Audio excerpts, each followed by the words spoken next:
Bien, sean todos bienvenidos, bienvenidas a una entrevista más para profundizar sobre las problemáticas centrales de nuestra América. Ya hoy cumplimos 4 años del llamado estallido social, 2019, 2020, 2021, ante las condiciones sociales adversas y la apretada situación económica que vivimos todos los colombianos, pues la gente empezó a salir a las calles, empezó a salir de manera pacífica a protestar por las mejores condiciones de vida y se tomaran decisiones políticas acertadas que favorecieran a las comunidades más afectadas. Ante esa asfixia en la que se encontraba la sociedad, pues devino en un levantamiento de la ciudadanía exigiendo esas transformaciones. Hoy, 4 años después, ¿qué ha pasado? ¿Qué ha sucedido ante esa agresión policial y esas acciones también en coordinación con civiles armados que se presentaron atentando contra los jóvenes en protesta? ¿Qué ha pasado hoy, 4 años después? ¿Qué ha pasado con el país? ¿Qué ha pasado con los casos, las judicializaciones y los jóvenes afectados físicamente derivados de este suceso? Las cifras son contundentes. Hoy estamos hablando de unas 169 jóvenes asesinados por la fuerza pública y por acciones en coordinación con civiles armados. Eh, en los casos, en tres tipologías, estamos hablando de más de 900 casos. Ese es el tema que vamos a hablar el día de hoy y para eso agradecemos que nos haya aceptado la invitación Sara Vázquez. Ella hace parte del Tribunal Popular en Siloé y hace parte de Ciudad en Movimiento. Bienvenida, Sara, y gracias por aceptar la invitación. Gracias, Alfonso, muy amable a ustedes y a quienes nos puedan escuchar. Bien, Sara, para iniciar, bueno, ¿quién es Sara? ¿Quién es Sara Vázquez? Bueno, pues yo soy una joven caleña, estudié sociología en la Universidad del Valle y hace más o menos 10 años hago parte de procesos sociales, organizativos y desde el estallido social, junto a diferentes procesos sociales y de defensores de derechos humanos y familias victimizadas, empezamos a conformar un ejercicio de esclarecimiento frente a los hechos de agresión policial y de civiles en connivencia pues, de la fuerza pública para esclarecer lo sucedido en la Comuna 20 en el 2021 en Cali y así conformamos el Tribunal Popular en Siloé. Y pues desde ese entonces pues hago parte de su equipo de impulso y también vivo en la comuna como un ejercicio mismo para estar con la gente y pues también resistir y organizarnos. Perfecto, Sara. Para quienes nos escuchan, ¿qué pasó hace 4 años? 2019, 2020, 2021. ¿Qué sucedió? Bueno, pues justo hace 4 años, muchos jóvenes, muchas personas salieron de sus casas en búsqueda de un cambio, en búsqueda de una exigencia y unas reformas que ya veníamos sintiendo mucha indignación frente al gobierno de Iván Duque. Bueno, hace 4 años muchos jóvenes y personas se movilizaron en esta ciudad y en todo el país exigiendo cambios, exigiendo reformas que fueran justas y dignas, a propósito que ya veníamos también de una pandemia que visibilizó esa gran crisis, no solamente de salud, sino social y económica, de la gente que vive en los barrios más vulnerables y empobrecidos del país y en las zonas más periféricas. Hoy hace 4 años muchas personas salieron y no volvieron a su casa. Hoy hace 4 años muchos jóvenes fueron detenidos arbitrariamente y aún se encuentran detenidos. Hoy muchas personas fueron desaparecidas y no están en sus casas. Hoy muchas personas están aún con un disparo, con una bala en su cuerpo, con una herida profunda, porque el Estado acabó sus sueños, no solamente asesinándolas, sino que también quienes quedaron vivos y vivas y son sobrevivientes de esta tentativa de homicidio por el Estado, también sufren las consecuencias de un gobierno que no ha respondido por su salud, por un trabajo digno y muchas mamás de estos jóvenes también tienen muchas dificultades. Hace 4 años la gente se movilizó, no solamente desde el 2021, digamos que hace 4 años que podemos contar 2021, sino también hace 6 años, que es el 2019, que yo creo que varios y varias recordarán el 21N. 21N que pues nace también de esta indignación de un mismo gobierno, que es el gobierno del expresidente Iván Duque, a propósito de varias políticas que ya veníamos diciendo la ciudadanía, la juventud y la población colombiana, que no estaban acordes a las necesidades básicas de la gente. Una reforma tributaria que no tenía pues elementos fundamentales para un ejercicio digno en la vida. También pues el Ministerio de Hacienda, el ministro de Hacienda Carrasquilla, diciendo que un huevo costaba un precio que nada que ver con el que realmente era el de la canasta y que básicamente uno podría decir, no, pues el florero de Llorente no fue el huevo, sino toda esa indignación que ya veníamos teniendo desde el gobierno y que justo también se mezcla pues con lo que sucede después, que es la pandemia.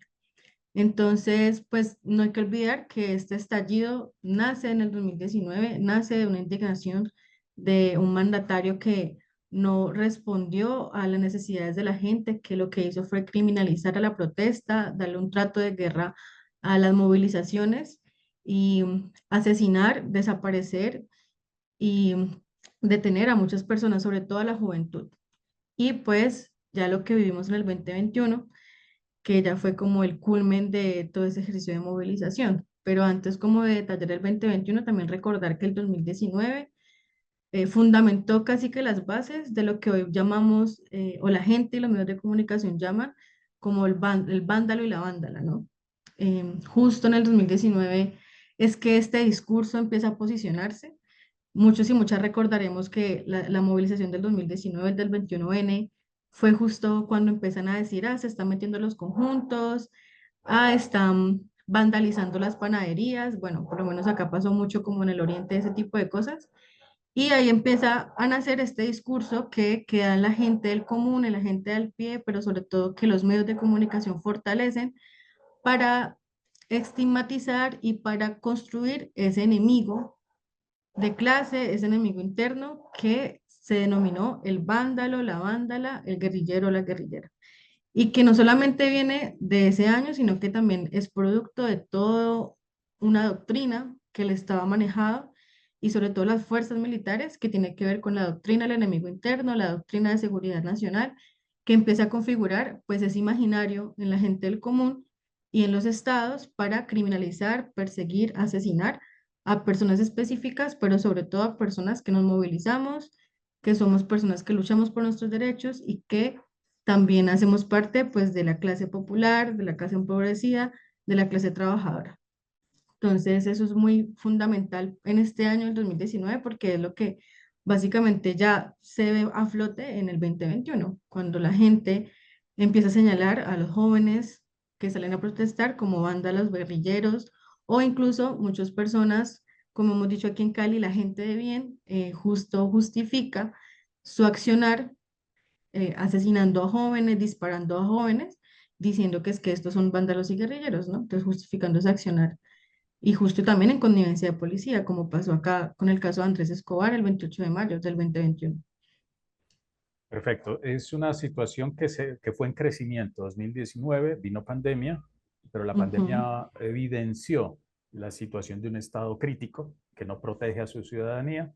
Y 2021, pues, deviene el estallido social que fue esencialmente movido por jóvenes, por población juvenil. Aquí tengo un dato que me gustaría resaltar del DANE, tomando datos Ujú. del DANE del 2021, estamos hablando de una población de 12 millones, más de 12 millones 300 mil jóvenes, de los cuales 11 millones 447 mil estaban en edad de trabajar en ese momento 2021. De ese universo, el 51%, según el DANE, están excluidos de oportunidades de educación o empleo formal. Esto era, en ese momento, uno de cada dos jóvenes. Entonces, eso explica también por qué la juventud fue la que tomó las calles. Más allá del sindicalismo, más allá de las organizaciones tradicionales, fue la juventud la que se tomó las calles. Y se las tomó durante mucho tiempo, que fue una protesta prolongada. Ahí se dio un enfrentamiento como tú bien lo estás manifestando. Hablemos un poco de la campaña que hoy se está desarrollando. La exigibilidad por una comisión de la verdad. ¿Por qué? ¿Cuáles son los datos? ¿Qué han podido evidenciar? ¿Qué es lo que buscan? ¿Qué hay que decir frente a ello? Bueno, pues producto de todo este ejercicio no solo de impunidad, sino también de dolor, de, de reconocer que al día de hoy no ha habido ninguna condena, que los procesos judiciales no avanzan del juicio oral. Pues estuvimos con diferentes procesos de familias victimizadas, haciéndole seguimiento a la promesa del presidente Gustavo Petro, que el 10 de mayo estuvo acá en la ciudad de Cali, en el Coliseo del Pueblo, en el marco de los gobiernos populares 10 de mayo y de los qué año, gobiernos perdón, Sara. 10 de mayo de qué del año. 2024, de hace un año, justo hace casi un año. Y en ese marco de los gobiernos para el pueblo, él ordena al Ministerio del Interior crear una comisión de la verdad para esclarecer los hechos de violencia estatal y represión policial ocurridos en el marco del 2021.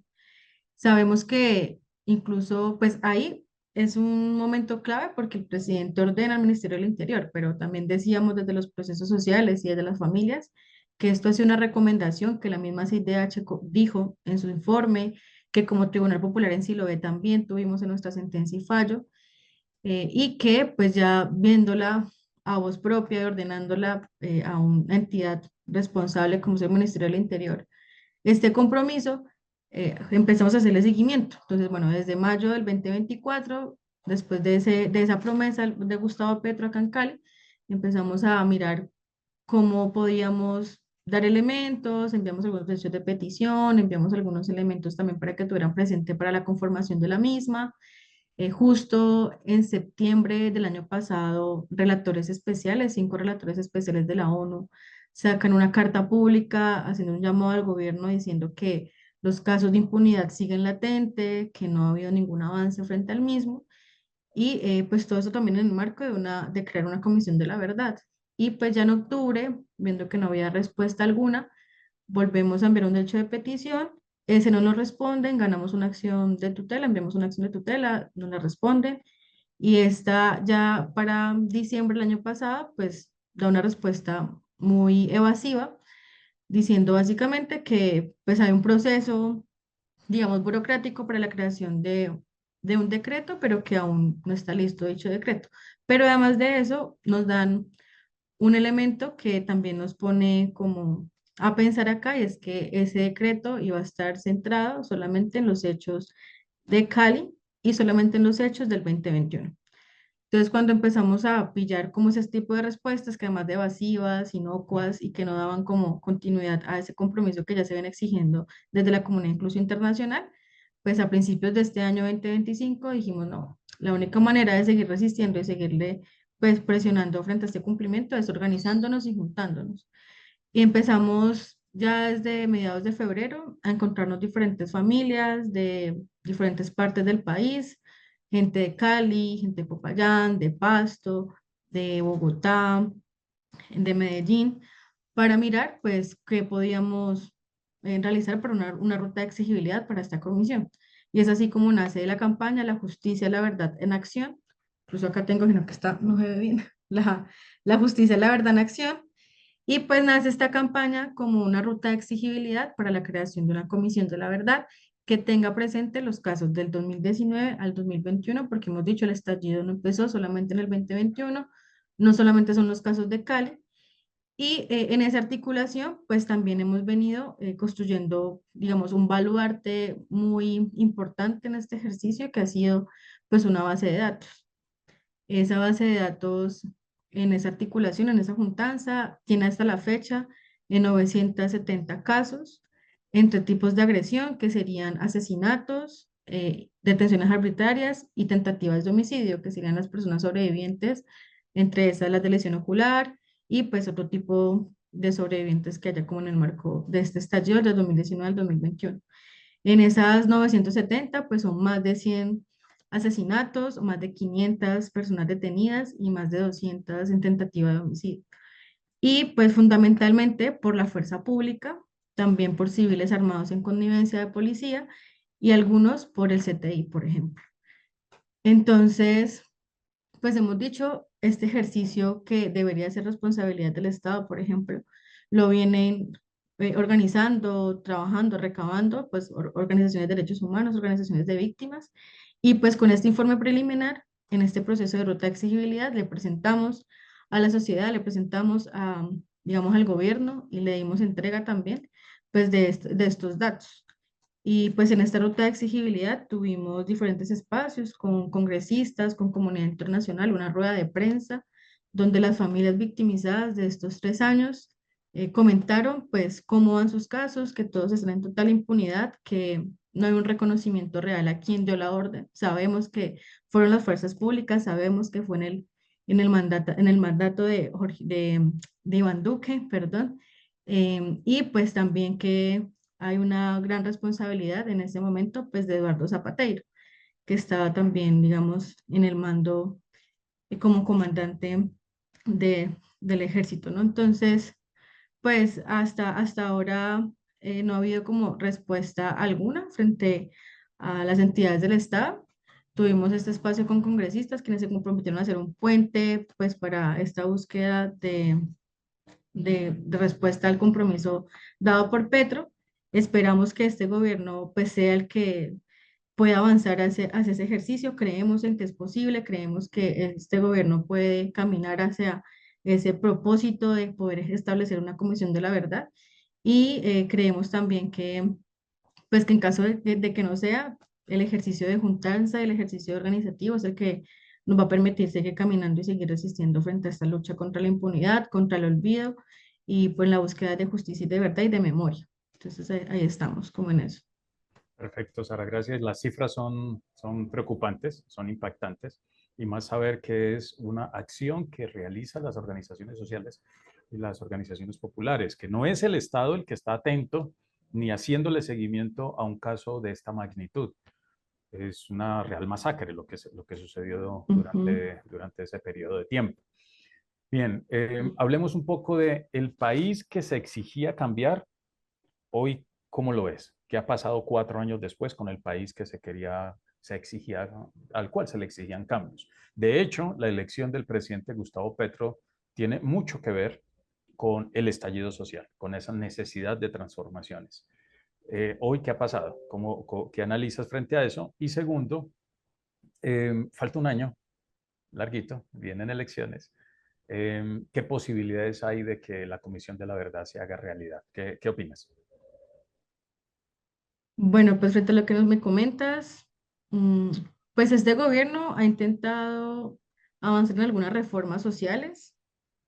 Sabemos que también ha tenido una gran dificultad porque pues finalmente también podemos evidenciar con este gobierno que el Estado no es un gobierno, o sea que el Estado Ujú. implica diferentes entidades, diferentes espacios, y no solamente es la cabeza del presidente, sino que también son los mismos ministros, sino que también es el Congreso mismo y las otras entidades pues que no están, digamos, todas en manejo de él. Y pues en ese ejercicio de reformas, no todas han tenido un ejercicio de profundizar las condiciones estructurales del país. O sea, finalmente seguimos contando con un mismo modelo económico, con un sistema de salud que también eh, es paupérrimo y no soluciona como lo estructural. También estamos con pues todo este ejercicio de justicia que no hay respuesta y tampoco ha habido pues una solución real frente a la reforma policial, al desmonte del SMAT y pues que básicamente lo que se ha hecho ha sido maquillar como este ejercicio de exigibilidad donde no se va a lo estructural, sino que se hacen pequeñas modificaciones que realmente no cambian el modo ni el modelo. Entonces, finalmente las exigencias como la reforma policial sigue siendo una bandera latente hoy día. El desmonte del SMAT, ese escuadrón de muerte, que si bien ahora pues no ha tenido un ejercicio tan fuerte de represión, pero pues sabemos que si llega a acabar este gobierno y el SMAT sigue ahí y el próximo gobierno también pues puede tener un ejercicio igual o peor al de los años pasados. Entonces, pues las condiciones reales no han cambiado. Sabemos que no solamente es culpa de Petro, sino que es culpa pues de todo este modelo en el que estamos, un modelo económico, social, pero también un modelo como el que decíamos ahora de cómo se concibe a la persona que se moviliza, de cómo se concibe al joven y a la joven que sale pues a exigir sus derechos, que también es un modelo que pues tiene una perspectiva contrainsurgente. Y lo pudimos ver con lo que ha venido pasando en el Catatumbo y en diferentes ciudades y departamentos que se encuentran en emergencia humanitaria en estos momentos, donde pues la respuesta ha sido la de la militarización, ¿no? Entonces finalmente pues no ha habido cambios realmente estructurales. Esto sin decir que no creemos en que ha sido un gobierno que ha tenido pues un intento de, de dar otras luchas y otras batallas. Y pues eso también nos preocupa desde el movimiento social porque la derecha pues tiene de dónde pegarse para seguir haciendo campaña. Entonces a nosotros también, nosotros hemos dicho, tenemos que hacer la crítica a este gobierno, tenemos que decir, no nos ha cumplido, no ha cumplido su promesa para trabajar incluso el tema de paz total, para avanzar frente a los casos de impunidad latente históricamente, pero pues también nos preocupa que no hay avance, pero que la derecha también se aprovecha de este tipo de cosas para seguir alimentando su discurso negacionista, su discurso fascista y pues seguir fortaleciendo esa mirada militarista y contrainsurgente hacia la población. Entonces ahí creo que estamos como en una bandera de doble filo, donde no sabemos dentro de pocos años cuál sea como el país que vamos a tener y el que tengamos que seguir defendiendo, pero pues en síntesis no ha habido así como realmente cambios estructurales. Sí, tú lo decías, lo de la estructura del Estado, es que la estructura del Estado sigue intacta y creo que Ujú. escuchándote me remonto a las líneas rojas de Santos cuando negoció con las Mm, FARC, donde no se toca el modelo económico, ese es el que nos está haciendo daño, el modelo económico, ya lo decías exacto. ahora, y no se toca la doctrina militar o temas de la fuerza pública. El desmonte del Ujú, paramilitarismo y la doctrina del enemigo interno siguen vivas, siguen operando. Hay un actor que nunca aparece, que es Estados Unidos, pero está ahí, vivito, a través ujú. de la formación militar, etc. Creo que dejas algunos asuntos muy claves. No, Y incluso que, en eso mismo, las es, bases militares acá en Colombia, la claro, pelea con la isla Gorgona, ahora también la discusión que hay con el nuevo ministro de Defensa, o sea, ponemos a un coronel, entonces, bueno, a un general, entonces ahí que sigue siendo visiones que no cambian. exacto. Y la estigmatización que se ha hecho Ujú, en estos meses también del movimiento social eh, en zonas pues afectadas exacto. por el conflicto. Entonces, y el asesinato de líderes sociales, preciso el 21 de abril se conmemoraba desafortunadamente el asesinato de Narciso Beleño y ese es uno de tantos que han sido asesinados y que siguen siendo asesinados. Entonces, lo que dices es cierto, la estructura de un Estado contrainsurgente está viva, permanece, y creo que como organizaciones sociales estas acciones son esenciales para poder llamar la atención, pero también ir poniendo freno y lograr esas transformaciones que no nos van a llegar así, ya entendimos que no nos van a llegar, no, Mm. toca provocarlas. Bien, hablemos un poco de lo que sigue. Si alguien quiere vincularse, cómo lo puede hacer y qué sigue en esta ruta de exigibilidad. Bueno, pues esta ruta de exigibilidad, pues digamos, inició y esperamos que siga su rumbo por muchos años más. Tenemos una tarea muy grande que no solamente es la de seguir consolidando cifras y seguir alimentando esta base de datos que es tan importante para el movimiento social, también para la pelea y la lucha, sino también que es fundamental el aunar esfuerzos para el ejercicio de búsqueda de justicia, de verdad, de lucha contra la impunidad y que pues hacemos el llamado a todos los procesos y familiares de personas victimizadas del 2019 al 2021 que de pronto por X o Y motivo no han tenido un espacio para poder de pronto comentar qué le fue lo que le sucedió, también para juntarnos y mirar estrategias colectivas en ese ejercicio de búsqueda, pues ya sea jurídica, también social, de incidencia política.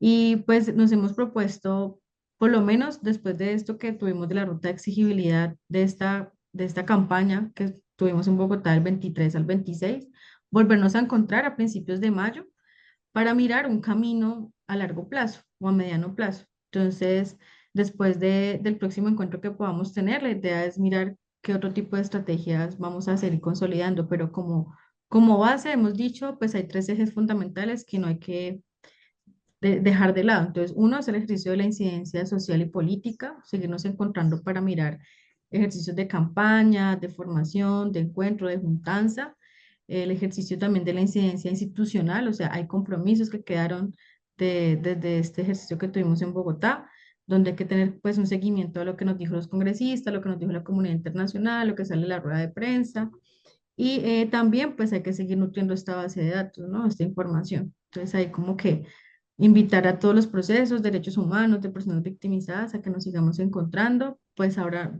no hemos dicho que creamos una página ni un perfil único, cada quien desde su espacio mismo, la idea es que pueda difundir lo que hemos venido haciendo, pero pues nos pueden encontrar desde el hashtag de la justicia, la verdad, en acción, y pues personalmente desde el Tribunal Popular en Siloé también nos pueden ahí contactar desde el Instagram, Facebook o desde el X.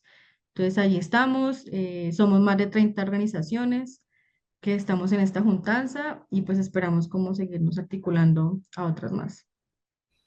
Bien, incluso entiendo que, bueno, así como fue el estallido, también va esta dinámica, es decir, van apareciendo acciones autónomas, es decir, Ujú. lo quieren hacer, quieren reunirse, quieren encontrarse, realizar alguna acción en torno a esta acción de exigibilidad, pues bienvenido sea. Ahí escucho en Medellín se va a hacer algo, en algunas regiones se van a hacer acciones también en simultánea porque esto provoca y anima, anima bastante.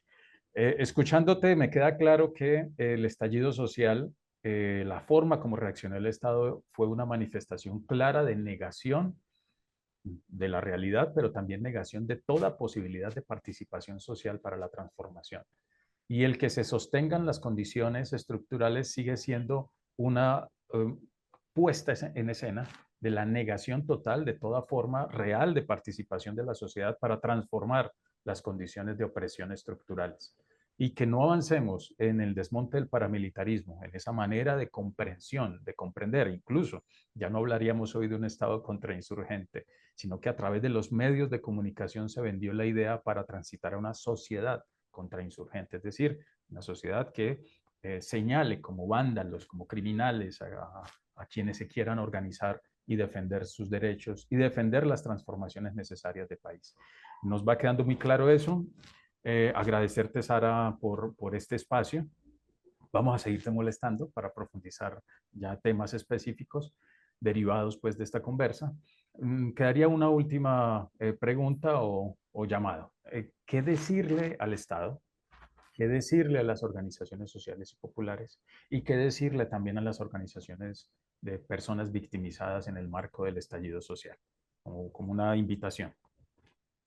No, pues al Estado seguirle diciendo y seguir insistiendo en que hay que propender por el derecho a las víctimas, el derecho a esa búsqueda de verdad, de justicia, de reparación integral y garantías de no repetición.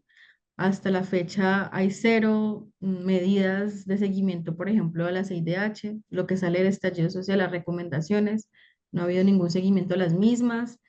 Entonces, como a este gobierno principalmente decirle que hay que propender por esos derechos de las personas victimizadas y que fue en el marco del gobierno de Iván Duque el que cometió este genocidio continuado hacia la juventud y que esperamos que Petro, como ha sido el de crítico y ha sido también quien ha hecho un seguimiento a diferentes crímenes de Estado, tenga presente este crimen de Estado que se cometió contra la juventud que se movilizó en el 2019 y en el 2021, al 2021. Entonces, esperamos que haya como una respuesta frente a esta exigibilidad a los procesos sociales y a las personas victimizadas y a las personas que son sobrevivientes, pues seguir haciendo como el llamado a que podamos encontrarnos, podamos juntarnos. Son personas, la mayoría son madres que tienen una valentía y una fortaleza muy grande, que ellas y ellos son los que nos han dado incluso un ejemplo de lucha en este caminar. Saludar también como esa gran capacidad de fuerza que tienen ellas y que ojalá podamos encontrarnos para seguir alimentando esta lucha, para seguir fortaleciendo este caminar y también para seguir sanando esta herida que es sistemática, pero que podemos juntos y juntas cuidarnos y avanzar como en este camino. ¿Qué era el otro actor?